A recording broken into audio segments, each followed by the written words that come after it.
உலகங்களிலே கடவுளுக்கு மாட்சி உண்டாகுக.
மன்றாடுவோமாக.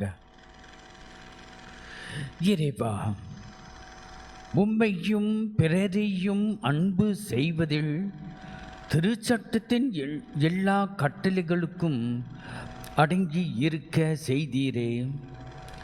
உம் கட்டளைகளை கடைப்பிடிக்கும் நாங்கள் முடிவில்லா வாழ்வுக்கு வந்து சேரும் தகுதி பெற எங்களுக்கு அருள்வீராக. உம்மோடு தூய ஆவியாரின் ஒன்றிப்பில் இறைவனாகிய என்றென்றும் வாழ்ந்து ஆட்சி செய்கின்ற எங்கள் ஆண்டவரும் உம் திருமகனுமாகிய இயேசு கிறிஸ்து வழியாக உம்மை மன்றாடுகிறோம்.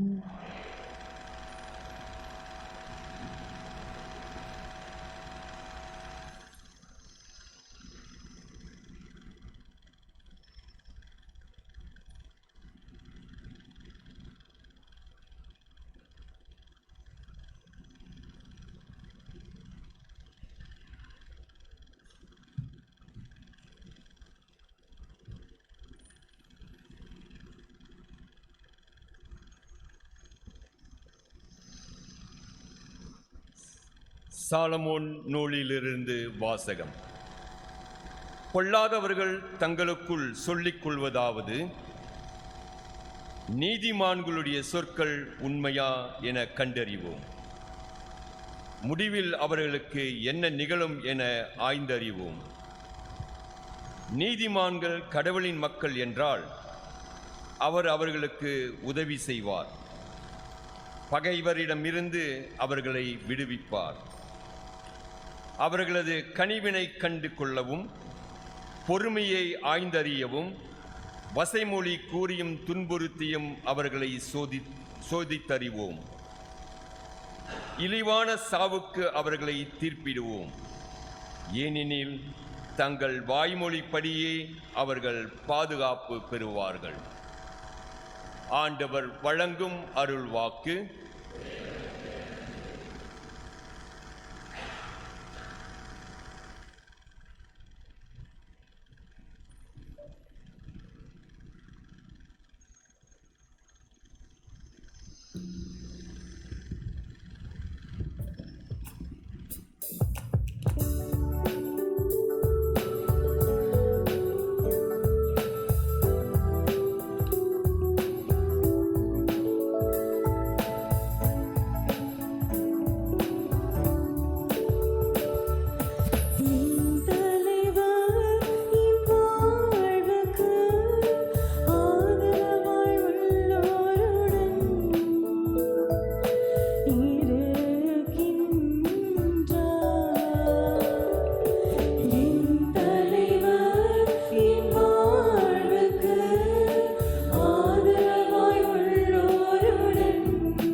சேவி கொடுத்தருளும்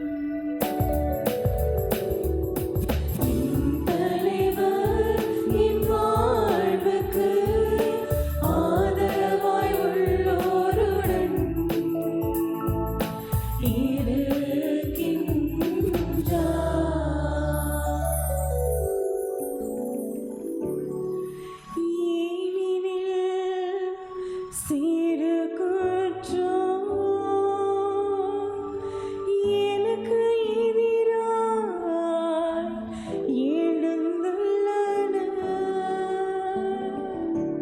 கொடியவர் என் உயிரை பறிக்க பார்க்கின்றனர். அவர்கள் கடவுளை அறவே நினைப்பதில்லை.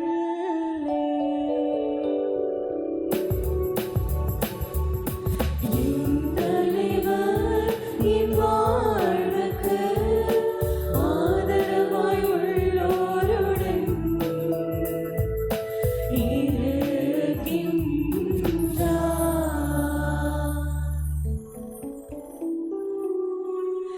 இதோ கடவுள் எனக்கு துணைவராய் இருக்கின்றார். என் தலைவர் என் வாழ்வுக்கு ஆதரவாய் உள்ளோருடன் இருக்கின்றார். தன்னார்வத்தோடு உமக்கு பலி செலுத்தவே ஆண்டவரே உமது பெயருக்கு நன்றி செலுத்தவே இதுவே நன்று.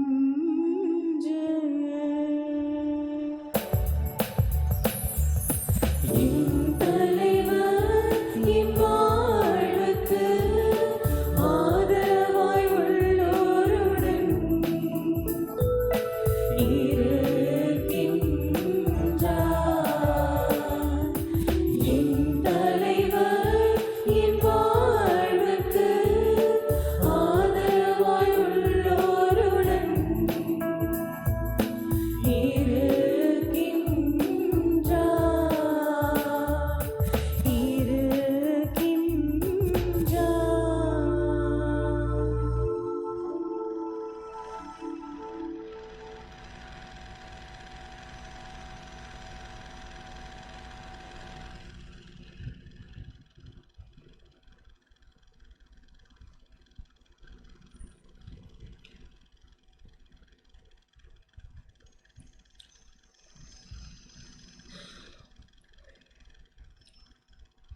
திருத்தூதர் யாக்கோப்பு எழுதிய திருமுகத்திலிருந்து வாசகம். அன்பிற்குரியவர்களே, பொறாமையும் கட்சி மனப்பான்மையும் உள்ள இடத்தில் எல்லா கொடுஞ்செயல்களும் குழப்பமும் நடக்கும். விண்ணிலிருந்து வரும் ஞானத்தின் தலையாய பண்பு அதன் தூய்மையாகும். மேலும் அது அமைதியை நாடும், பொறுமை கொள்ளும், இணங்கி போகும் தன்மையுடையது, இரக்கமும் நற்செயல்களும் நிறைந்தது, நடுநிலை தவறாதது, வெளிவேடமற்றது. அமைதி ஏற்படுத்துவோர் விதைத்த அமைதி எனும் விதையிலிருந்து நீதி எனும் கனி விளைகிறது. உங்களிடையே சண்டை சச்சரவுகள் ஏற்பட காரணம் என்ன? உங்களுக்குள்ளே போராடி கொண்டிருக்கும் சிற்றின்ப நாட்டங்கள் அல்லவா? நீங்கள் ஆசைப்படுவது கிடைக்காததால் கொலை செய்கிறீர்கள், பேராசை கொள்கிறீர்கள். அதை பெற முடியாததால் சண்டை சச்சரவுகள் உண்டாக்குகிறீர்கள். அதை நீங்கள் ஏன் பெற முடியவில்லை? நீங்கள் கடவுளிடம் கேட்பதில்லை. நீங்கள் கேட்டாலும் ஏன் அடைவதில்லை? ஏனெனில் நீங்கள் தீய எண்ணத்தோடு கேட்கிறீர்கள், சிற்றின்ப நாட்டங்களை நிறைவேற்றவே கேட்கிறீர்கள். இது ஆண்டவர் வழங்கும் அருள்வாக்கு.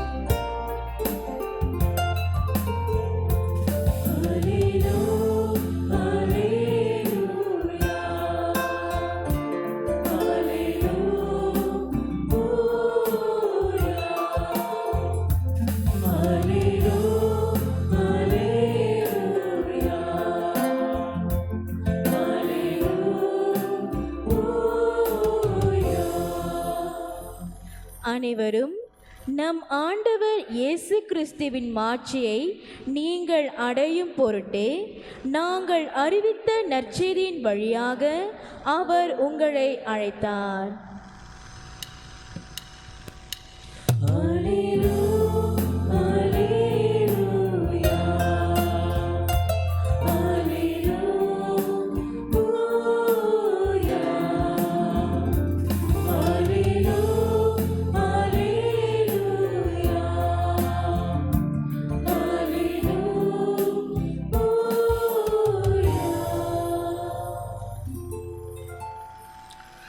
ஆண்டவர் உங்களோடு இருப்பாராக.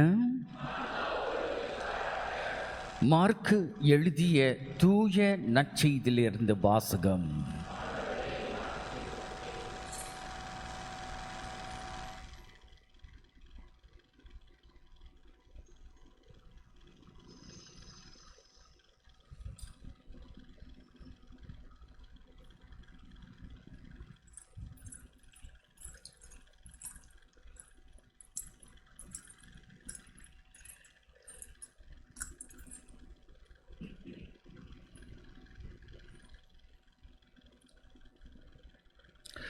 அக்காலத்தில் இயேசுவும் அவருடைய சீடர்களும் புறப்பட்டு கலிலேயா வழியாக சென்றார்கள். அது யாருக்கும் தெரியக்கூடாது என்று இயேசு விரும்பினார். ஏனெனில் மானிட மகன் மக்களின் கையில் ஒப்பு கொடுக்கப்பட இருக்கிறார். அவர்கள் அவரை கொலை செய்வார்கள். கொலைப்பட்ட 3ஆம் நாள்களுக்கு பின் அவர் உயிர் தள்ளுவார் என்று அவரது தம் சீடர்களுக்கு கற்பித்து கொண்டு இருந்தார். அவர் சொன்னது அவர்களுக்கு விளங்கவில்லை. அவரிடம் விளக்கம் கேட்கவும் அவர்கள் அஞ்சினார்கள். அவர்கள் கப்பர்நாகமுக்கு வந்தார்கள். அவர்கள் வீட்டில் இருந்த பொழுது இயேசு, வழியில் நீங்கள் எதை பற்றி வாதாடி கொண்டு இருந்தீர்கள் என்று அவர்களிடம் கேட்டார். அவர்கள் பேசாது இருந்தார்கள். ஏனெனில் தங்களுக்குள் பெரியவர் யார் என்பதை பற்றி வழியில் ஒருவரோடு ஒருவர் வாதாடி கொண்டு வந்தார்கள். அப்பொழுது அவர் அமர்ந்து 12 கூப்பிட்டு அவர்களிடம், ஒருவர் முதல்வராக இருக்க விரும்பினால் அவர் அனைவரிலும் கடைசியானவராகவும் அனைவருக்கும் தொண்டராகவும் இருக்கட்டும் என்றார். பிறகு அவர் ஒரு சிறு பிள்ளையை எடுத்து அவர்கள் நடுவே நிறுத்தி அதை அரவணைத்து கொண்டு, இத்தகைய சிறு பிள்ளைகளுக்குள் ஒன்றை என் பெயரால் ஏற்றுக்கொள்பவர் எவரும் என்னையே ஏற்றுக்கொள்கிறார். என்னை ஏற்றுக்கொள்பவர் என்னை மட்டுமல்ல, என்னை அனுப்பியவரையே ஏற்றுக்கொள்கின்றார் என்றார். இது கிறிஸ்து வழங்கும் நற்செய்தி.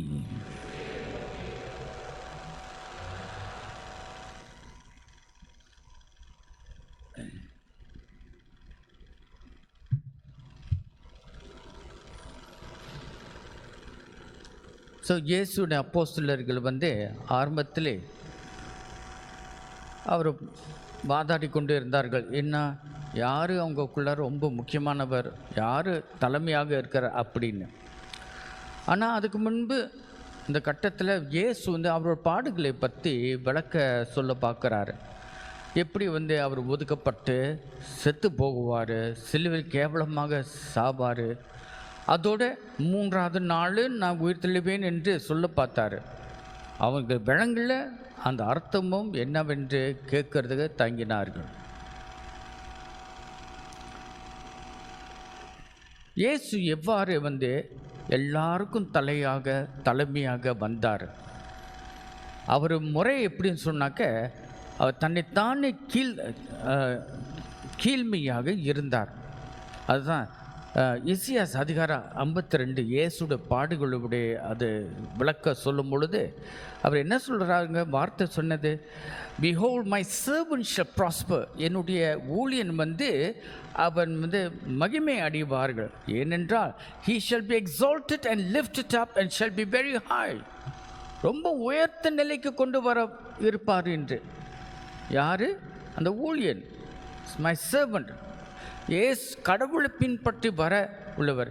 அது எப்படி, எந்த கட்டத்தில், எந்த முறையில் அந்த பதவிக்கு வந்தார் கேள்விப்பட்டும் சொன்னாக்க, உடனே அடுத்த வசனத்தில் as many were astonished at him, எல்லாம் அதிசயப்பட்டார்களாம். ஏனென்றால் அவருடைய முகம் his appearance was so marred. அதாவது முகம் அசிங்கமாக போனதுதான், beyond human semblance and his form beyond that of the sons of men. மனிதருக்கு மேலாக கேவலமாக, அசுத்தமாக, அசிங்கமாக அப்படி வந்தாராம்.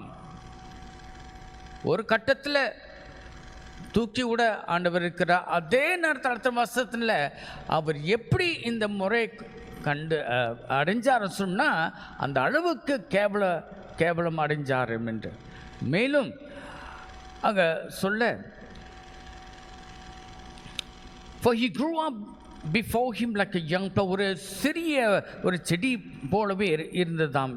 he had no form of comeliness that we should look at him. அவர் அழகு இல்லாமல் இருந்துச்சாம், நம்ம பார்த்து ரசிக்கிறதுக்கு அப்படி ஒன்றுமே இல்லையா பாருங்க. and no beauty that we should desire him. நம்ம அவர் அப்படியே ஆசைப்பட்டு அவர்கிட்ட போனோம் என்று ஒரு சொட்டு அழகு இல்லாமல் போயிடுச்சான். சிலுவையில் இருக்கும்போது ஆண்டவர் இயேசு அப்படித்தான் இருந்தார் பாருங்களேன், அப்படி கேவலமாக. பாருங்கள், இயேசுடைய வழிமுறை எப்படின்னு சொன்னால், அவர் சிலுவையை தூக்கிக்கிட்டார் பாருங்க. ஆனால் இந்த கஷ்டத்தில், இந்த பாடுகளில் அவர் என்ன செஞ்சார்? surely he has borne our grief and carried our sorrows. நம்முடைய வேதனைகளே, நம்முடைய பாடுகளே அவர் ஏற்றுக்கொண்டார் என்று சொல்கின்றார். மேலும் he was wounded for our transgressions. நம்முடைய பாவத்துக்காக அவர் காயப்பட்டார் என்று, and he was bruised for our iniquities. அவர் ஏன் இந்த மாதிரி பாடுபட்டார் சொன்னாக்க, நம்முடைய பாடுகளே, நம்முடைய கஷ்டங்களே, நம்முடைய பாவத்தெல்லாம் அவர் மேலே ஏற்றுக்கிட்டாராம். upon him was the chastisement that made us whole, and with his stripes we are healed. அவர் மேலே காயங்களாம் பட்டு அதன் வழியாக நமக்கு குணம் அடைவதற்கு, நலம் அடைவதற்கு ஆண்டவர் திட்டமிட்டிருக்கின்றார். ஒரு ஊழியன், அன்பு சகோதரிகளே, ஒரு தலைவனாக வரணும் சொன்னாக்க இயேசுடைய வழி தான் நம்ம பின்பற்றி போகணும். யாராவது அவரை மதிக்கணும் சொன்னாக்க எப்படி மதிப்பு வரும்? முதலாவதாக மற்றவங்களுக்கு காயங்களை ஏற்றுக்கொள்வியா? மற்றவங்கள் பாடுகளே, மற்றவங்களுக்கு குறைகளே நீ அதெல்லாம் ஏற்றுக்க சுமந்து கொண்டு அவர்களுக்காக நீ கொஞ்சம் தூக்கி கொண்டு பாடுபட தயாராக இருக்கிறியா? அப்படித்தான் உண்மையாக அந்த தலைமையாக இருக்க வர முடிகின்றது. மேலும் and the Lord has laid on him the iniquity of us all. நம்முடைய பாவங்கள்லாம் கடவுளே அவர் மேலே போட்டாராம். Okay, who considered that he was cut off out of the land of the living, stricken for the transgression of my people? யார் தான் நினைச்சாங்க அவர் இந்த மாதிரி வெட்டப்பட்டது நமக்காக என்று? யாரும் நினைக்கல, அந்த மாதிரி நினைக்கல. பாருங்களேன், நம்முடைய பாவத்துக்காக அவர் தான் அந்த மாதிரி காயப்பட்டார், ஒதுக்கப்பட்டார். மேலும் yet it was the will of the Lord to bruise him. கடவுள் சித்தமே இதுதான், அவர் காயப்படணும், அந்த மாதிரி தாக்கப்படணும் அப்படின்னு கடவுள் சித்தம் என்று. இதுதான் கடவுள் முழு சித்தம். மேலும் yes, put him to grief. அந்த மாதிரி கவலையா நொறுங்கிய மனதோடு செய்தாராம். when he makes himself an offering for sin. நம்ம பாவத்துக்காக அவர் பலிப்பொருளாக அவர் ஒப்பு கொடுத்தாராம். he shall see, நிச்சயமாக he shall see his offspring, அவருடைய பிள்ளைகளை அந்த வலியால், அந்த வேதனையால் அந்த பெற்று எடுத்த பிள்ளைகளை நிச்சயமாக அவர் பார்ப்பார். He shall prolong his days, நீண்ட காலத்துக்கு நித்தியத்துக்கு இருப்பார் என்று சொல்கின்றது. The will of the Lord shall prosper in his hand. கடவுளுடைய சித்தம் முழுமையாக அவர் வாழ்வில் நடைபெறும் என்று வார்த்தை சொல்கின்றது. பாருங்க, எப்படி கடவுளுடைய ஆசைப்படுத்த முடியும், எப்படி அவருக்கு மகிமை கொடுக்க முடியும் பாருங்க. So he shall see the fruit of the travail of his soul and be satisfied. அவர் இதயத்தின் உள்ள வேதனைகள்லாம் அதெல்லாம் இந்த கனிகளாக அது பார்ப்பாராம். நான் பாடுபடும் வழியா பாருங்க, இவ்வளோ ஆயிரக்கணக்கான மக்கள் எல்லாம் வாழ்வு அடைகிறார்கள், சந்தோஷம் அடைகிறார்கள், மீட்படுகிறார்கள் என்று அந்த சந்தோஷம் அவரில் இருந்ததாம். So by his knowledge shall the righteous one, my servant, make many to be accounted righteous. அவருடைய நேர்மைத்தனத்தினால், நீதித்தனத்தினால நம்மளெல்லாம் நீதிமான்களாக ஆக்குவாராம். ஹல்லேலூயா. And he shall bear their iniquities. உங்க பாவங்களாம் நம்முடைய பாவம். எவ்வளோ பாவம்லாம் செய்கிறோம் பாருங்க. ஞானஸ்நானம் பட்டுட்டோம், உறுதி பரிசுலாம் அடைஞ்சிட்டோம், எல்லாம் அபிஷேகம் அடைஞ்சிட்டோம், இருந்தாலும் பாவிகளாக பாவம் செஞ்சுக்கிட்டு இருக்கோம். அதெல்லாம் அவர் முன்காட்டியாக எல்லாம் செட்டில் பண்ணிட்டாரு. எல்லாமே அவர் பாடுகள் வழியாக அவர் நல்லா கடனை கட்டிட்டாரு. ஆமென். மேலும் அதனால தான் therefore I will divide him a portion with the great and he shall divide the spoil with the strong. அவர் ஒரு பெரிய ஒரு தலைவராக ஒரு உயர்ந்த நிலைக்கு நான் கொண்டு வருவேன். ஏனென்றால் he poured out his soul to death. அவர் இதயம் மரணத்துக்கு அந்த மாதிரி ஊத்துனாராம் பாருங்க. And was numbered with the transgressors. பாவிகளோடு அவர் எண்ணப்பட்டாராம். மேலும் yet he bore the sin of many and made intercession for the transgressors. பாவிகளுக்காக நமக்காக நம்ம மன்றாடி கொண்டே இருந்து சிலுவைக்கு போய் அந்த மாதிரி நிலைக்கு வந்தாராம். இயேசு எப்படி தெய்வனாக கடவுளாக மனிதனாக இருந்தார். ஆனால் அது அந்த அந்த பரிசு அந்த பதவி எப்படி அனுப்பிச்சாரு? இந்த பாடுகள் வழியாகத்தான். ஸோ அந்த சீடர்கள்லாம் வாதாடி கொண்டு இருக்கிறாங்க பாருங்க. எப்படி தான் நான் யார் பெருசு, யார் தலைவர் அப்படிலாம் போராடி கொண்டு இருக்கிறாங்க. ஆனால் கடவுள் இயேசு சொல்லிட்டாரு, நீங்கள் இந்த மாதிரி ஆசைப்பட்டீங்கன்னாக்க அது ஒரு வழி தான். கடைசியாக இருங்க, தாக்கப்படுறதுக்கு அந்த தயாராக இருங்க. ஒன்றும் இல்லைன்று நீங்கள் கடவுள் சித்தத்தை முழுமையாக ஏற்றுக்கொள்ளுங்க. மற்றவங்களை பாவத்தை கூட நீங்கள் சுமந்து கொள்ளுங்க. அப்படி அந்த நிலைக்கு அழைக்கப்படுகின்றது. அதான் பிலிப்பியர்னும் இன்னும் சொல்கிறார் பாருங்களேன். Complete my joy by being of the same mind. இதே சிந்தனையோடு நீங்களும் இருங்க, அதுதான் எனக்கு சந்தோஷம் கொடுக்கும் என்று பவுல் சொல்கிறார் பாருங்களேன். having the same love, being in full accord and of one mind. ஒரே சிந்தனையாக இந்த நிலையிலே நீங்கள் இருங்க பாருங்க. ஏனென்றால் though he was in the form, கடவுள் இயேசு கடவுளாக இருந்தும், but he did not count equality with God to a thing to be grasped. அவர் நான் தான் கடவுள் மகன் அப்படி சொல்லிக்கொண்டு அப்படி தற்பெருமையாக அப்படி ஒரு நேரம் இல்லை. but emptied himself, வெறுமைப்படுத்திக்கிட்டாராம், முழுமையாக அப்படியே ஊற்றிக்கிட்டாராம். taking the form of a son, ஒரு ஊழியனாக அடிமையாக, being born in the likeness of men, மனிதர்களாக அந்த மாதிரி உருவாக்கப்பட்டு, and being found in human form he humbled himself and became obedient unto death. ஒரு மனிதனாக இருந்து எப்படி இருந்தானா தாழ்த்துக்கிட்டு என்ன மரணம் வரைக்கும் கீழ்ப்படிந்தாராம். Even death on a cross, ஒரு கேவலமான ஒரு மரணத்துக்கு அவர் ஏற்றுக்கொண்டாராம். ஆகவே அதனால தான் therefore God has highly exalted him and bestowed on him the name which is above every name. எல்லா நாமத்துக்கு மேலே, எல்லா பேருக்கு மேலே அவர் கடவுள் இயேசு உயர்த்தினாராம். ஏன் தெரியுமா? அந்த அளவுக்கு கீழ்ப்படிந்தார், அந்த அளவுக்கு வெறுமைப்படுத்திக்கிட்டார். That at the name of Jesus every knee should bow in heaven and on earth and under the earth. பரலோகத்திலும் பூமியிலும் நரகத்திலும் கூட எல்லாம் முட்டியும் முழங்காலிடணும் என்று அவருக்கு கீழ்ப்படினோம் என்று ஆண்டவர் திட்டமிட்டார். அது எப்படி? முதலாக அந்த அவ்வளோ கீழே அவமான நிலைக்கு வந்தார் பாருங்களேன். And every tongue confess that Jesus Christ is Lord to the glory of God the Father. எல்லா நாமும் சொல்லணும் இயேசுவே தான் கடவுள் என்று அப்படி சொல்லணும் என்று.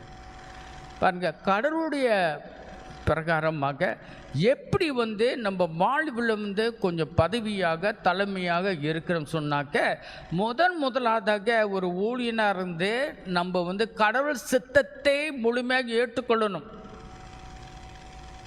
கடவுள் சித்தத்தை ஏற்றுக்கொண்டோம் சொன்னால் அந்த சித்தம் சொல்லும் பொழுது சந்தோஷம் மட்டுமில்ல, ஆனால் கேவல நிலை கூட அது அதாவது நம்ம சிலுவையை நம்ம தூக்கி கொள்ளணும் என்று சொல்கிறார். மத்திய அதிகாரம் 20 அவர் சிலுவையில் இருக்கும் பொழுது, and when they came to the place called Golgotha அந்த மலைக்கு வரும் பொழுது, they offered him wine to drink mingled with gall.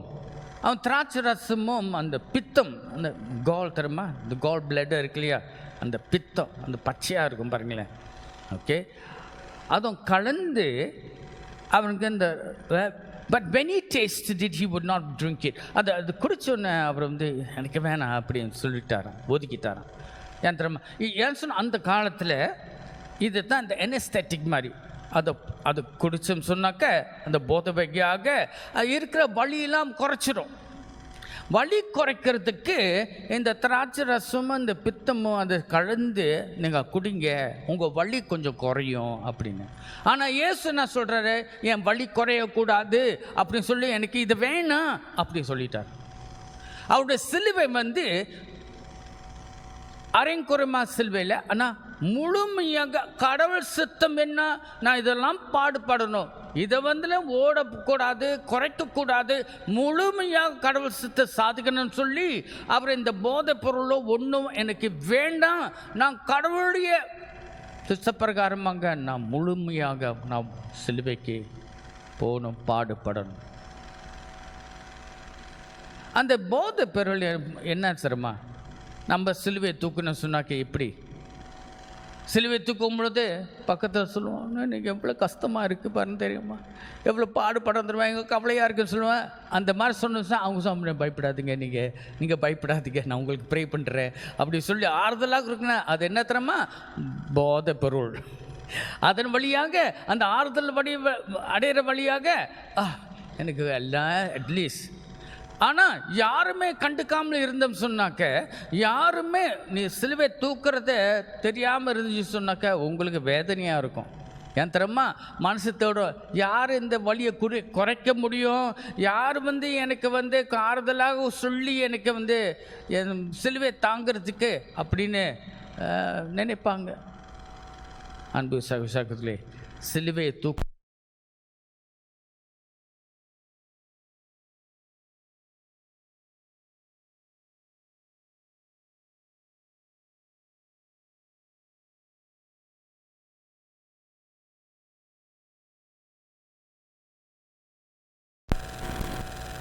போதை பொருள்னு எடுத்தோம் சொன்னாக்கா அது கடவுளின் சிலுவை இல்லை, அது மனிதனின் தி கிராஸ் ஆஃப் மேன். மனிதனுக்கு தேடி ஆறுதலில் போகிறோம் பாருங்க. அல்லது 3 வகையான மக்கள் இருக்கிறாங்க. ஒன்று அந்த சிலுவை வரும் பொழுது, அந்த கஷ்டம் வரும் பொழுது அவங்க என்ன சொல்லுவாங்க, ஆத்திரப்படுவாங்க, ஏன் இது மாதிரி என்ன செய்கிறாங்க, எனக்கு ஏன் இந்த மாதிரி தடையாக இருக்கிறாங்க அப்படின்னு சொல்லி நம்ம ஆத்திரப்பட்டுக்கிட்டு சண்டை கொடுக்க போவோம். ஆமென். அந்த மாதிரி ஒரு குரூப் இருக்கிறாங்க.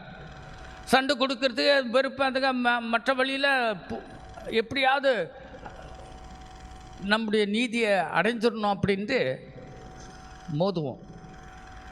ரெண்டாவது சில பேர் என்ன எப்படி செய்வேனாக்க, அந்த மாதிரி சிலுவை வரும் பொழுது மனசுக்குள்ளாரே வச்சுக்கிட்டு தன்னை தானே கவலைப்பட்டுக்கிட்டு செல்ஃபிட்டியாக வச்சுக்கிட்டு அந்த மாதிரி உள்ளாரே என்ன அந்த மாதிரி எனக்கு நடந்துருச்சு, என்ன மாதிரி என்ன செய்வேன் அப்படின்னு சொல்லிட்டு உள்ளாரே இருந்துக்குவேன். மூன்றாவது எப்படி சொல்லணும், இந்த மாதிரி சிலுவை வரும் பொழுது அவங்க கண்டுக்க மாட்டாங்க, என்னது இந்த மாதிரி இருக்குது அப்படின்னு ஒன்றும் இல்லாமல் ஒரு பெசிஃபாக இருந்துருவாங்க. சரி செய்யட்டும், எனக்கு என்ன பிரச்சனை, அதை நடக்கிறது நடக்கட்டும், எனக்கு ஒன்றும் ஒரு அக்கறை இல்லை, எனக்கு ஒரு கவலை இல்லை, அப்படியே அந்த மாதிரி மனசுக்குள்ளார அப்படியே டிப்ரெஷனாக சப்ரைஸ் பண்ணிக்குவாங்க. மனசுக்குள்ளார அடக்கி வச்சுக்கிட்டு அப்படியே புதைச்சிருக்காங்க. ரொம்ப பெண்கள் அந்த மாதிரி இருக்கும் பாருங்களேன். இந்த கஷ்டத்தெல்லாம் தாங்க முடியல, அப்படியே உள்ளார வச்சு அப்படியே இருக்க. ஒரு நாள் வடிச்சிடும் என்ன ஆமாம் தானே? ஸோ தமிழ் பெண்களும் அந்த மாதிரி தான் இருக்குமோ, அப்படியே உள்ளார வச்சு வடிச்சிடும். இது இப்படி இல்லை அன்பு சகோதரர்களே. ஆண்டவர் இயேசு அந்த சிலுவையை அதை சொல்லும் பொழுது, கொடுக்கும் பொழுது நம்ம இப்படி ஏற்றுக்கொள்ளணும் சொன்னாங்க. இயேசு எப்படி எடுத்தார்? For the joy that was ahead of him, looking to Jesus, for the joy that was with him, he endured the suffering. அதில் வந்து சந்தோஷம் இருந்துச்சான். இந்த மாதிரி சிலுவை வரும் பொழுது அதில் ஒரு சந்தோஷம். ஆண்டவரே, எனக்கு இந்த ஒரு கஷ்டத்தை கொடுக்குறீங்களே, ஒரு சிலுவை கொடுங்க, நன்றி ஆண்டவரே அப்படின்னு இயேசு இருந்தாராம் பாருங்க. இயேசு சிலுவையில் இருக்கும் பொழுது ஃபார் த ஜாய், அதுக்கு முன்னாடி ஒரு சந்தோஷம் இருக்குது, பெரிய மகிழ்ச்சி இருக்குது. என்னன்னாக்க இதன் வழியாக எவ்வளோ பேர் மீட்பு கொடுக்க போகின்றாரு, உலகமே புதுப்பிக்க போகிறாரு, இருக்கிற அசுத்தம் பசாசு எல்லாம் அழிக்கப்பட போகின்றது அப்படி சொல்லிட்டு தாங்கி கொண்டாரு. கடவுளுக்கு நன்றி சொன்னாரு. நன்றி சொல்லிக்கிட்டு அந்த மனப்பான்மையோடு இருந்தார். அதுதான் உண்மையான சிலுவை. அதுதான் அவரை தூக்கி விடுகின்றது.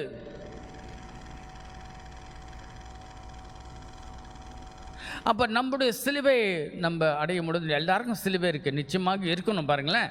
ஓகே, அந்த மாதிரி இருக்கும் பொழுது நம்ம மனப்பான்மை எப்படி இருக்குதோ, ஆத்திரப்பட்டுக்கிட்டு கவலைப்பட்டுக்கிட்டு மற்றவங்களை தாக்கிக்கிட்டு, ஏன் இந்த மாதிரி யாரையும் நீ கவலைப்படுத்த, யாரும் என்னை நினைக்கிறதில்ல, யாரும் அப்படியே டிப்ரெஷனாக இருந்தோம் சொன்னாக்கா அது வாழ்வு கொடுக்காது, நம்மளை உயர்த்தி விடாது, நம்ம சரியாக இல்லை.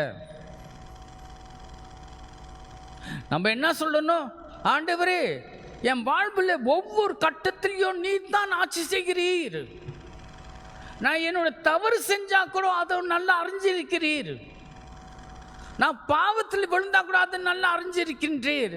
அது திருப்பி கொண்டு வருவது அதெல்லாமே நீ அறிஞ்சு கொண்டு இருக்கின்றீர் அப்படின்னு கடவுள் சித்தம், கடவுளுடைய அறிவுத்திறன், அது என்னை பற்றி எல்லாமே தெளிவாக இருக்கின்ற அதை நம்பணும்.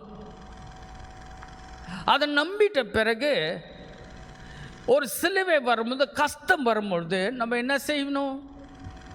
ஆண்டவரே, இதற்காக நான் நன்றி சொல்கின்றேன்.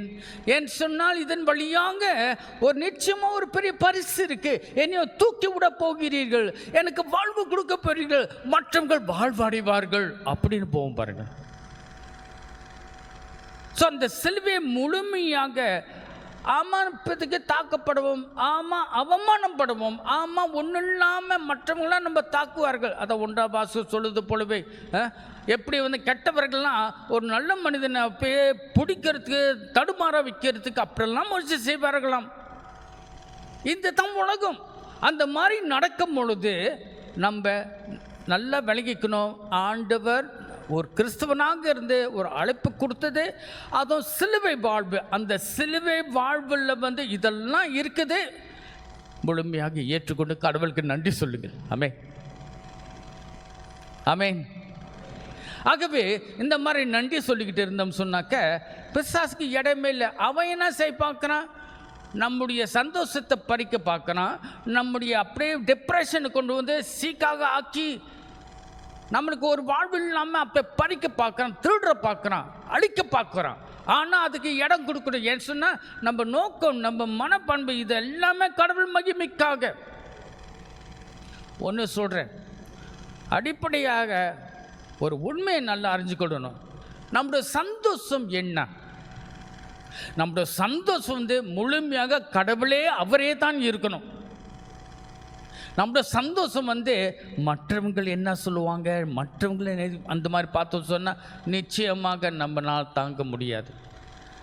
What is our joy? நம்மளோட சந்தோஷம் என்ன?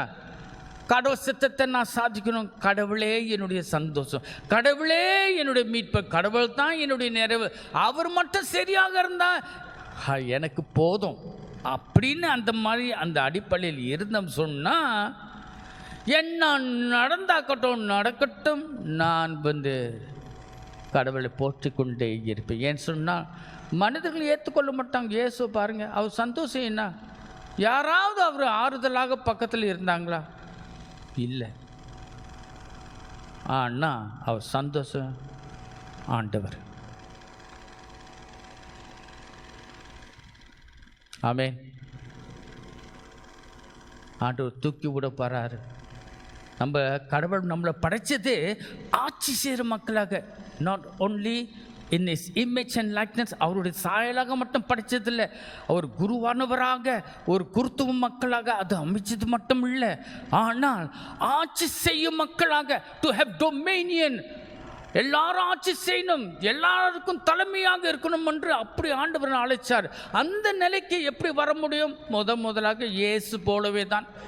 எங்கே பதவியெல்லாம் விட்டு கேவல வாழ்வை நம்ம பெற்றுக்கொண்டு என்னென்ன சிலுவை வருதோ அதை முழுமையாக கடவுள் சித்தம் வழியாக வருகின்றது என்று சொல்லி அதிலே நம்ம மகிழ்ந்து கொண்டு இருந்தோம் சொன்னாக்க, சந்தோஷமாக இருந்தோம் சொன்னாக்க, சிலுவையை தாண்டிக்கிறோம் பாருங்க, 3ஆம் நாள் உயிர்த்தெழ பெறுவீர்கள்.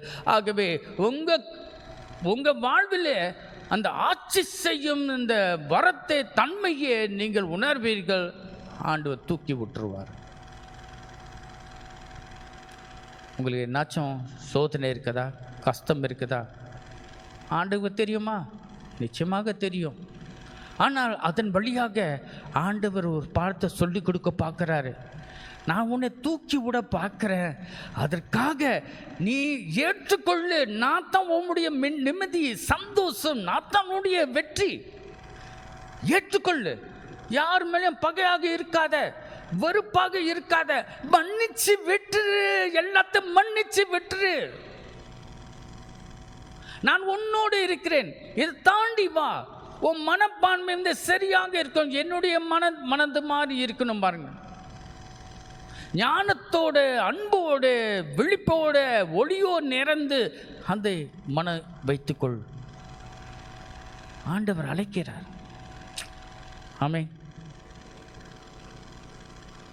ஆம் ஆண்டவரே, நம்ம கோடி நன்றி சொல்கின்றோம். நாங்கள் எல்லாம் உம்முடைய பிள்ளைகளாக உருவாக்கி இருக்கின்றேன். ஆனால் எங்களுடைய வாழ்வு இயேசுடைய வாழ்வு என்று நாங்கள் உணர்கின்றோம். இயேசு வாழ்வு வந்து அந்த உயிர்த்ததில் தலைமையாக இருப்பது மட்டுமல்ல, ஆனால் கீழ்ப்படுதல், உம் சித்தத்தை சாதிக்கும், மற்றவங்கள் பாவிகளின் பாவத்தை ஏற்றுக்கொள்பவராக இருந்தார். அவமானப்பட்டார், கீழ்ப்படிந்தார், கடைசி வரும். ஆனால் அது ஒவ்வொரு கட்டத்திலும் அவர் சந்தோஷமாக உம்முடைய சித்தத்தை சாதிக்கிறார் என்று அந்த உணர்வோடு தான் அவர் போதை பொருளை எடுத்து அந்த பாடுகளை வந்து நல்லா சுலபமாக ஆக்கிறது அப்படின்னு இல்லை ஆண்டவரே. அதுபோலவே இங்கே வாழ்விலும் ஆண்டவர் கஷ்டம் இருக்கும் பொழுது நாங்கள் மற்றவருடைய அன்போ மற்றவங்களுடைய ஆறுதலோ அதை தேடாமல் இருக்க எங்களுக்கு அந்த பலத்தை கொடுக்கும் ஆண்டவர். ஏனென்றால் எங்களுடைய ஆறுதல் எல்லாம் நீரே ஆண்டவரே, எங்களுடைய சந்தோஷம் எல்லாம் நீர் அப்படின்னு அந்த நிலைக்கு எங்களை கொண்டு வரும். அப்பா, இந்த உலக விஷயத்தில், உலக சிக்கலில் எங்களை விடுதலை செய்து இயேசு போலவே எங்களை தூக்கி விடும் ஆண்டவரே. உம்முடைய ஊழியர்களாக இருக்கணும், உம் சார்பாக இந்த உலகத்தை ஆட்சி செய்யணும் ஆண்டவரே. அதற்காக எங்களை தயாரிப்பு செய்யும் ஆண்டவரே. நன்றி அப்பம்மை போற்றுகிறோம், ஆராதிக்கின்றோம். எந்த சூழ்நிலையிலும் உங்களுக்கு நன்றி சொல்வோம், உங்கள் நாமத்தை உயர்த்தும். ஏனென்றால் எல்லாம் ஒவ்வொரு கட்டத்திலும் ஒவ்வொரு காரியமும் நல்லபடியாக எங்களுக்கு வாழ்வில் செய்கிறீர் என்று அந்த உணர்வோடு இருக்கின்றோம் ஆண்டவரே. எல்லாமே உம்முடைய ஆட்சியில் இருக்கின்றது, நீரே எங்களை வழி நடத்துகிறீர். அந்த நம்பிக்கையோடு நாங்கள் எங்கள் வாழ்வை நல்லபடியாக சிலுவை தூக்கி உம்முடைய வெற்றியில் உயிர்த்தெழுந்த வாழ்விலே எப்போதும் இருக்கணும் ஆண்டவரே. எங்கள் ஆண்டவர் இயேசு கிறிஸ்துவின் பெயரால் இதை மன்றாடுகிறோம். ஆமென், ஆமென், ஆமென். சரி, எல்லாரும் எழுந்திருந்து இதெல்லாம் நான் நம்புகிறேன் என்று சொல்லி கடவுளை உயர்த்துவோம். ஒரே கடவுளை நம்புகிறேன், விண்ணகமும் மண்ணகமும் காண்பவை காணாதவை யாவும் படைத்த எல்லாம் வல்ல தந்தை அவரே. கடவுளின் ஒரே மகனாய் உதித்த ஒரே ஆண்டவர் இயேசு கிறிஸ்துவை நம்புகின்றேன். இவர் காலங்களுக்கெல்லாம் முன்பே தந்தையிடமிருந்து பிறந்தார். கடவுளினின்று கடவுளாக, ஒளியினின்று ஒளியாக, உண்மை கடவுளினின்று உண்மை கடவுளாக உதித்தவர். இவர் உதித்தவர் உண்டாக்கப்பட்டவர் அல்ல, தந்தையோடு ஒரே பொருளானவர். இவர் வழியாகவே யாவும் படைக்கப்பட்டன.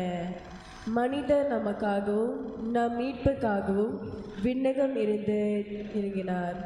தூய ஆவியால் கன்னி மரியாவிடம் உடலெடுத்து மனிதர் ஆனார்.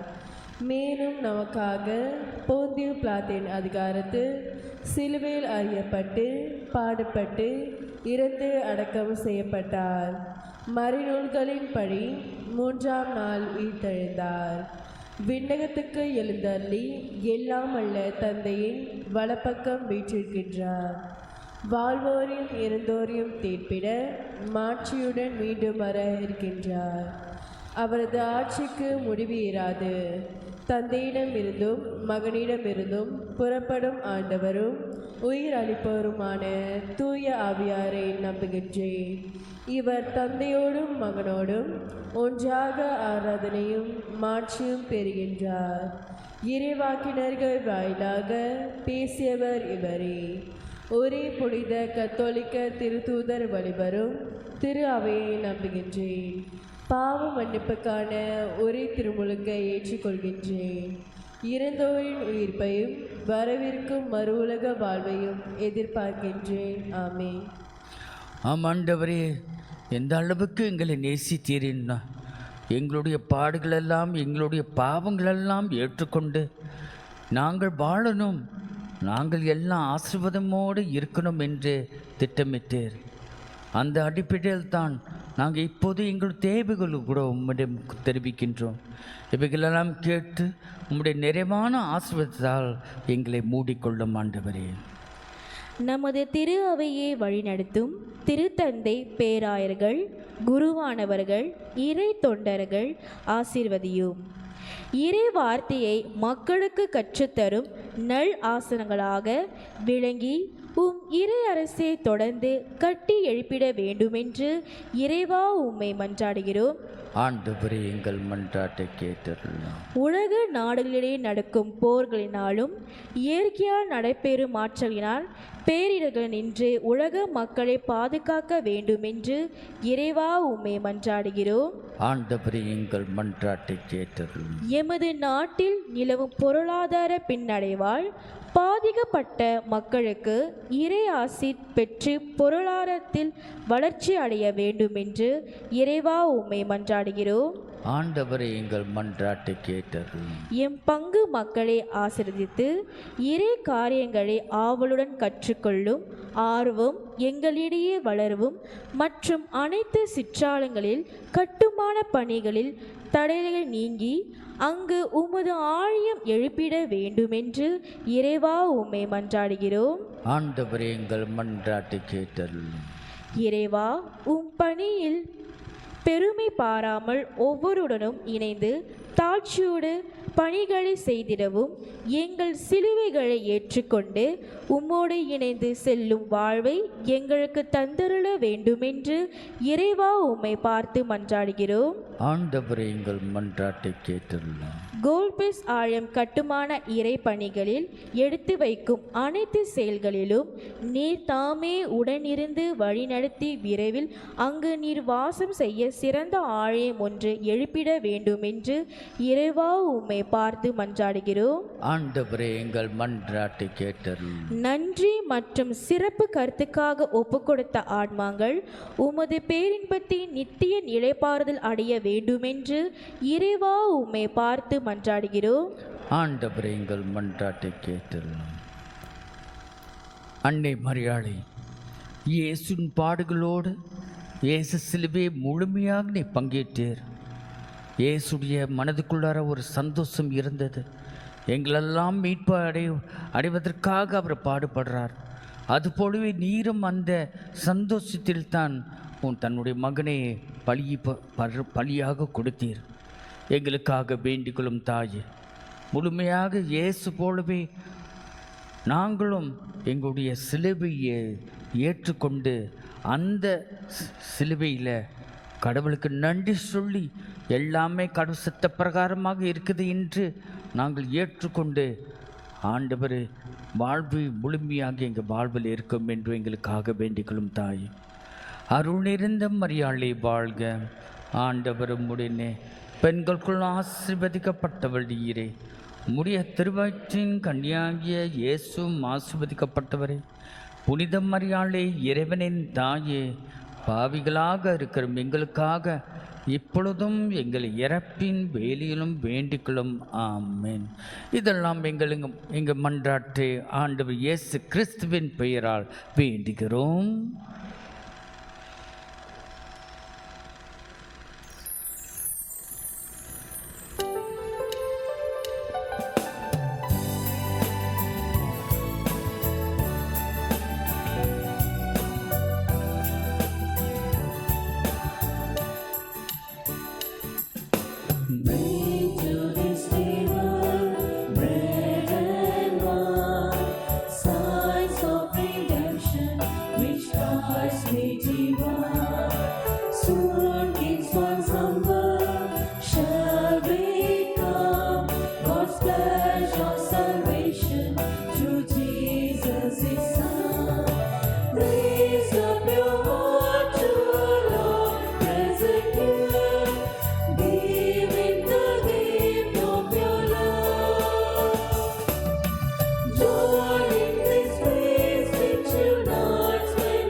சகோதர சகோதரிகளே, நம் அனைவரும் ஒப்புக் கொடுக்கும் இத்திருப்பலி எல்லாம் வல்ல தந்தையாகிய இறைவனுக்கு ஏற்றதாக படி ஜெபியுங்கள்.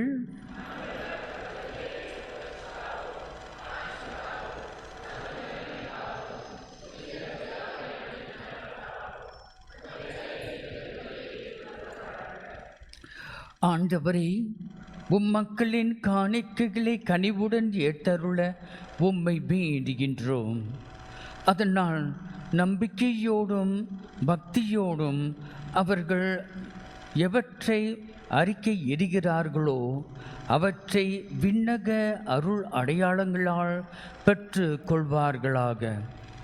எங்கள் ஆண்டவர் இயேசு கிறிஸ்துவின் பெயரால் இதை மன்றாடுகிறோம்.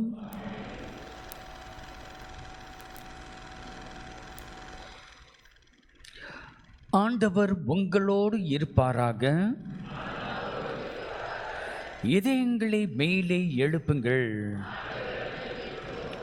நம் இறைவனாகிய ஆண்டவருக்கு நன்றி கூறுவோம். ஆண்டவரே, தூயவரான தந்தையே, என்றும் உள்ள எல்லாம் வல்ல இறைவா, எந்நாளும் எவ்விடத்திலும் நாங்கள் உமக்கு நன்றி செலுத்துவது மெய்யாகவே தகுதியும் நீதியுமாகும். எங்கள் கடமையும் மீட்புக்கு உரிய செயலுமாகும். அழிவுக்கு உரிய மனிதருக்கு உமது இறை இயல்பின் ஆதரவை அளிக்கின்றீர். மேலும் மனிதனின் சாகும் தன்மையை பிணிப்போக்கும் மருந்தாக பயன்படுத்தி நாங்கள் எவ்வாறு அழிவுற்றோமோ அவ்வாறே எங்கள் ஆண்டவராகிய கிறிஸ்து வழியாக எங்களுக்கு மீட்பு அருள்கின்றீர்.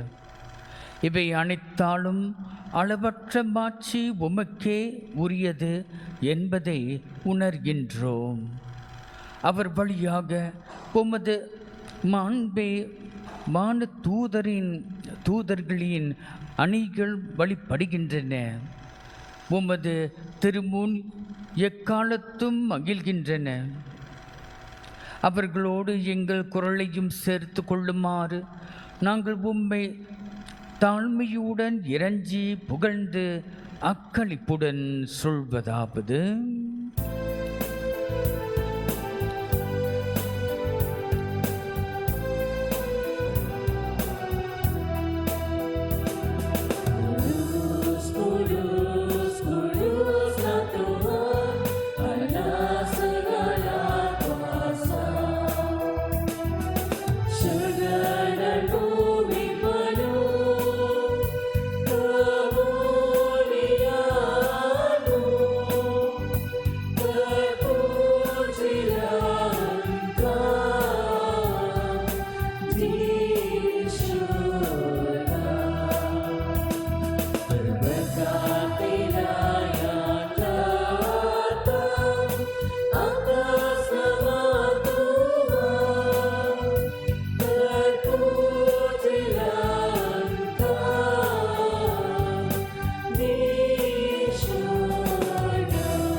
ஆண்டவரே, நீர் மெய்யாகவே தூயவர். உம்முடைய படைப்புகள் எல்லாம் உம்மை புகழ்வது தகுமே. ஏனெனில் உம் திருமகனாகிய எங்கள் ஆண்டவர் இயேசு கிறிஸ்து வழியாக தூய ஆவியாரின் செயலாற்றலால் அனைத்தையும் உய்வித்து தூய்மைப்படுத்துகின்றீர். கதிரவன் தோன்றி மறையும் வரை உமது பெயருக்கு தூய காணிக்கையை ஒப்பு கொடுக்குமாறு உமக்கென்ன மக்களே இடராது ஒன்று சேர்த்து வருகின்றீர். எனவே ஆண்டவரே, உமக்கு அர்ப்பணிக்க நாங்கள் கொண்டு வந்துள்ள இக்காணிக்கைகளை அதே ஆவியால் தூய்மைப்படுத்த உம்மை தாழ்மையுடன் மன்றாடுகிறோம். இவ்வாறு உம் திருமகனாகிய எங்கள் ஆண்டவர் இயேசு கிறிஸ்துவின் உடலாகவும் இரத்தமாகவும் இவை மாறுபடவாக. அவர் பணித்தவாறே மறை நிகழ்வுகளை கொண்டாடுகின்றோம்.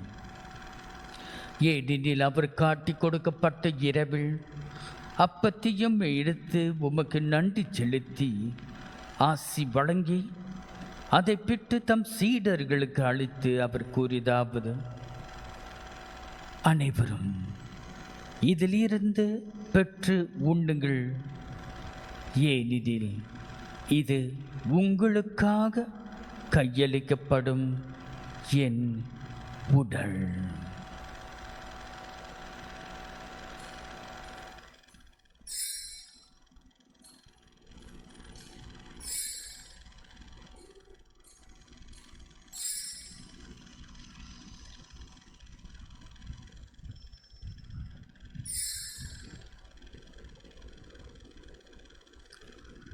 அவ்வண்டமே இரவு விருந்தை அருந்திய பின் கிண்ணத்தையும் எடுத்து உமக்கு நன்றி செலுத்தி ஆசி வழங்கி அதை தம் சீடர்களுக்கு அளித்து அவர் கூறியதாவது: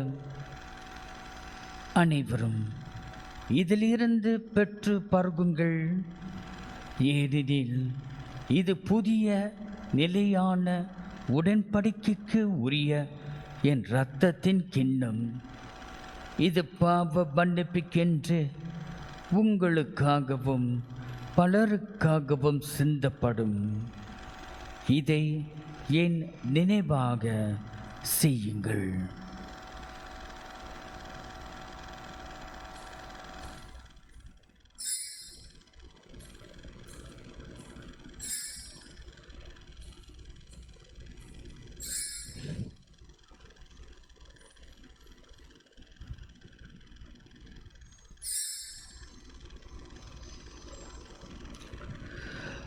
நம்பிக்கையின் மறை பொருள்.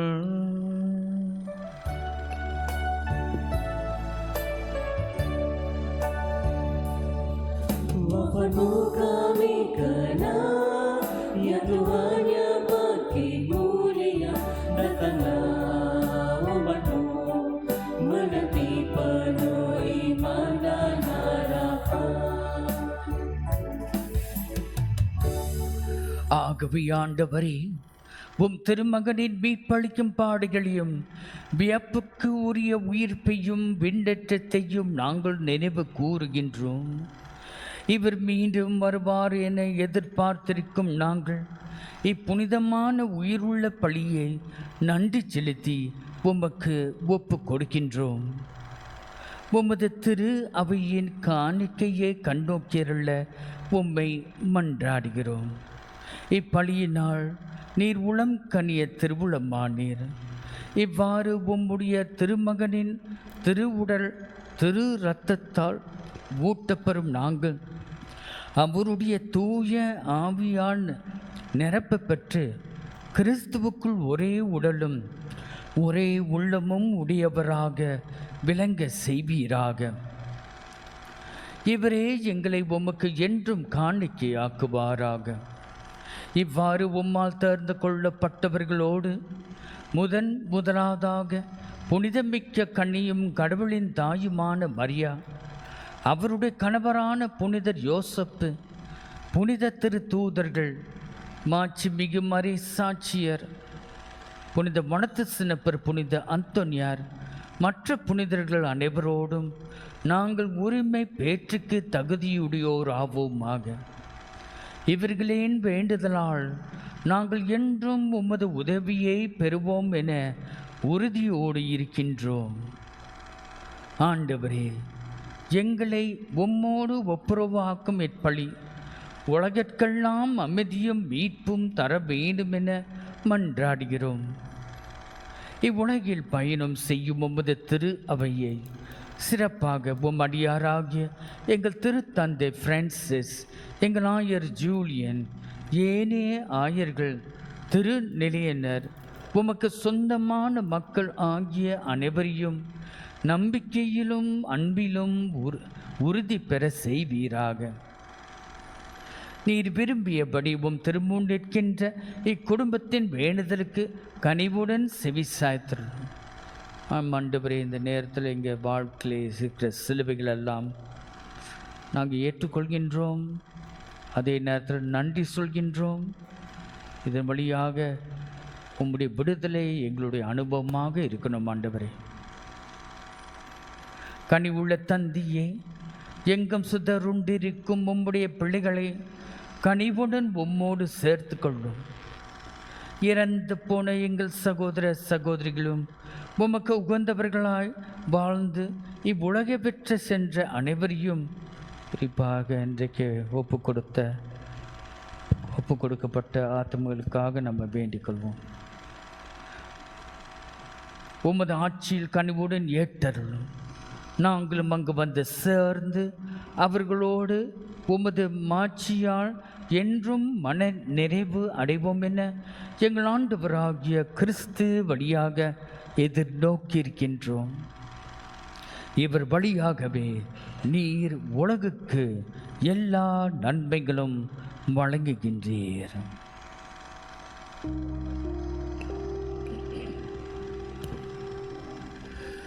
இவர் வழியாக இவரோடு இவர் எல்லாம் வல்ல இறைவனாகிய தந்தையே, தூய ஆவின் ஒன்றுப்பில் எல்லாம் புகழும் ஆட்சியும் என்றென்றும் உமக்கு உரியது.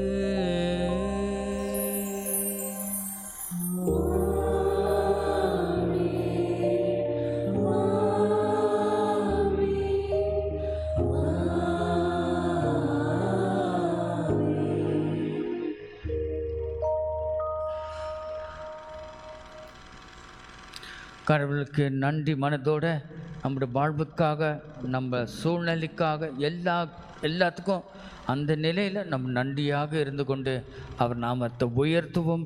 நாமும் அவரோடு உயர்த்தப்படுவோம்.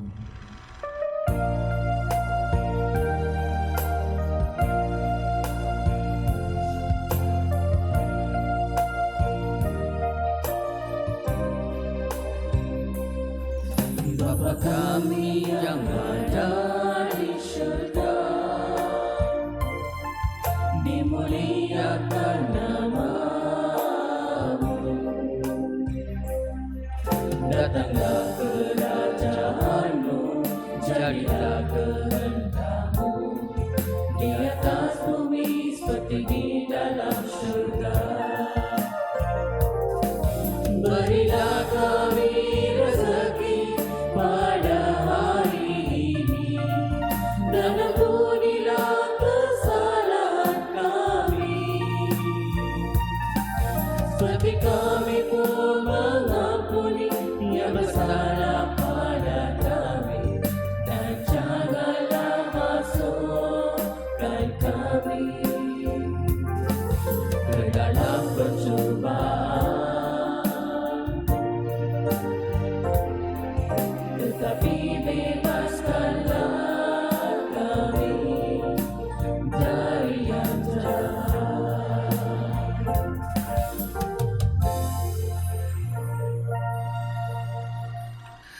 ஆண்டவரே, தீமை அனைத்திலிருந்தும் எங்களை விடுவித்து எங்கள் வாழ்நாளில் அமைதியை கனிவுடன் அருள உம்மை மன்றாடுகிறோம்.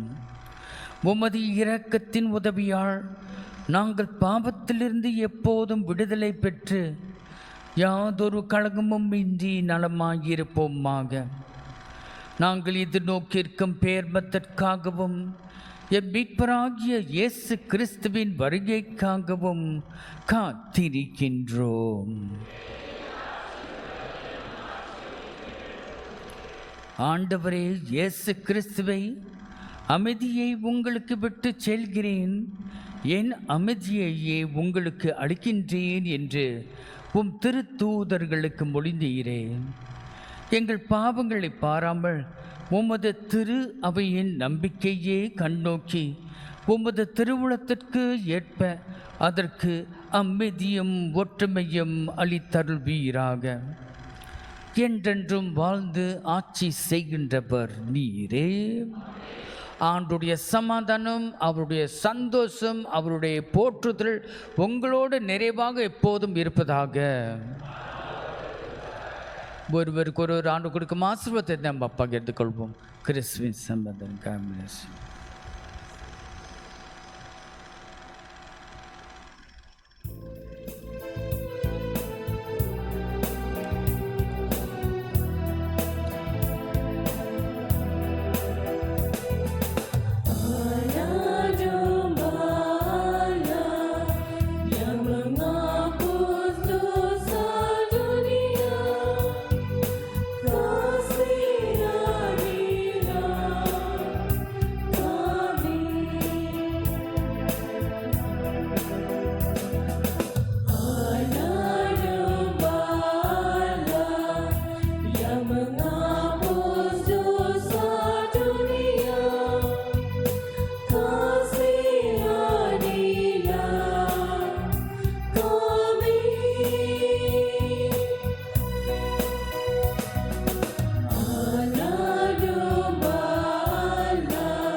இதோ இறைவனின் செம்மறி, இதோ உலகின் பாவங்களை போக்குகின்றவர்.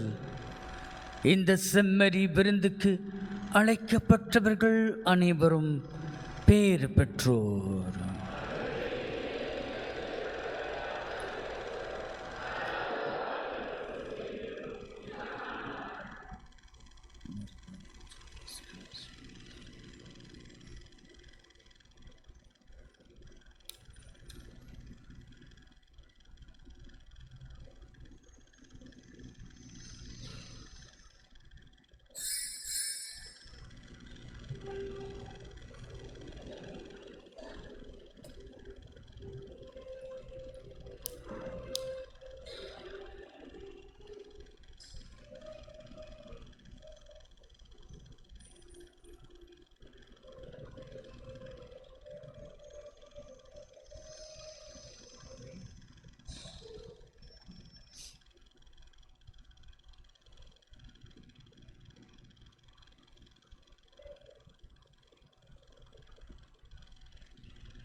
எனது பலனே நீயானா எனது பயமும் மாறிடும். எனது நிழலாய் தொடரும் உறவாய் என்னை கண்டு கொண்டார். வாழ்வு முழுதும் விலகிடாமல் என்னிலே இணைந்தார்.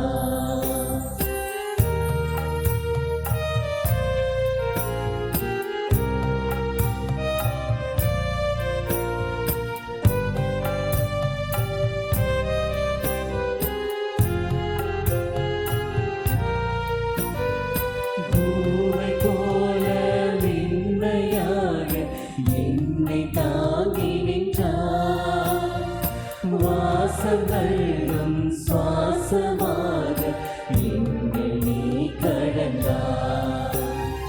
பூவை போல மென்மையாக என்னை தாங்கி நின்றார். வாசங்களும் சுவாசமாக என்னில் நீ கடந்தார். அன்பி உனது விருந்தில் நாடும் புதிய ஆற்றல் காண்கிறேன். அன்பி உனது விருந்தில் நாடும் புதிய ஆற்றல் காண்கிறேன். அருளை தந்து வாழ்வில் இணைந்தால், அருளை தந்து வாழ்வில் இணைந்தால் முதுமையாகி போகின்றேன். முதுமையாகி போகின்றேன். எனது வரமே நீயானா எனது கவலை மாறிடும். எனது ஜீவன் நீயானா எனது வாழ்வும் மாறிடும். எனது நிழலாய் தொடரும் உறவா என்னை கண்டு கொண்டார். வாழ்வு முழுதும் விலகிடாமல் என்னிலே இணைந்தார். உயிரின் உயிரே வா, இந்த நினைவாய் வா. உயிரின் உயிரே வா, இந்த நினைவாய் வா. நாளும் பொழுதும் என்னை தேடி, நாளும் பொழுதும் என்னை தேடி நீயும் உடனிருந்தார். நீயும் உடனிருந்தார். எனது நிழலாய் தொடரும் உறவா என்னை கண்டு கொண்டார். வாழ்வு முழுதும் விலகிடாமல் என்னிலே இணைந்தார். எனது நிழலாய் தொடரும் உறவா என்னை கண்டு கொண்டார். வாழ்வு முழுதும் விலகிடாமல் என்னிலே இணைந்தார்.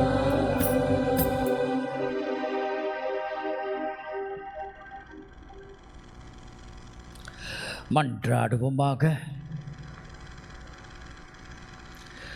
ஆண்டவரே, உம் அருள் அடையாளங்களால் புது உயிர் பெற்ற எங்களுக்கு உமது இடையறாத உதவியை கனிவுடன் என்றும் அருள்வீராக. அதனால் மீட்பின் பயனை இம்மர நிகழ்வுகளிலும் அன்றாட வாழ்விலும் பெற்றுக்கொள்வோமாக. எங்கள் ஆண்டவர் இயேசு கிறிஸ்துவின் பெயரால் இதை மன்றாடுகிறோம். அன்பு சகோதரர்களே, இப்போ இதுக்கு பிறகு அந்த பல்லு செய்கிற அந்த கசியாத்தான் கிகியான் அங்கே வந்திருக்கிறாங்க. நீங்கள் எல்லாம் கலந்து கொள்ளுங்க. நான் கூட தான் முந்தானத்து டென்டிஸ்ட்டை போய் பார்த்து பெரிய வேலை செஞ்சாங்க. இன்னொருக்கா போனோம். அவர் டீக்கன் இருக்கிற அவர் பெரிய டென்டிஸ்ட் ஜோஹரில். அவர் தான் என்னுடைய டென்டிஸ்ட். நீங்கள் போய் பாருங்கள். அவங்க பல்லு கொஞ்சம் விளக்கம் சொல்லுவாங்க, எப்படி அதை நல்லா பார்த்துக்கணும் அப்படின்னு. ஓகே. அதுக்கு பிறகு நம்ம இளைஞர்கள் சும்மா அந்த டெக்னாலஜிக்கல் அந்த இது அட்வான்ஸ்மெண்ட்லாம் அதுக்கு வந்து கொஞ்சம் விளக்கங்கள் மிஸ்டர் சுசையோ இந்த மாதிரி வராராம் அது சொல்லி கொடுக்கறதுக்கு அதுக்கு இளைஞர்கள் வந்து நீங்கள் கூடி கலந்து கொண்டு நீங்கள் பெற்றுக்கொள்ளுங்க. ஏன் முதியோர்களோட வந்து சேர்ந்துக்கலாம். ஓகே, யார் யார் இப்போலாம் ஹெட்ஃபோன் பார்க்குறோம், கண்டதெல்லாம் டிவி அதெல்லாம் எல்லாம் இருக்குது பாருங்களேன். ஸோ அதெல்லாம் ஒட்டி இருக்குது பாருங்கள். கடவுளுக்கு நன்றி சொல்வோம். ஆண்டவர் உங்களோடு இருப்பாராக. எல்லாம் வல்ல இறைவன் தந்தை மகன் தூய ஆவியார் உங்கள் அனைவரும் நிறைவாக ஆசீர்வதிப்பாராக. திருப்பள்ளி பூசை முடிந்தது. மகிழ்ச்சியுடன் இயேசு நாமத்தில் நம்ம சென்று வருவோம். இறைவனுக்கு நன்றி.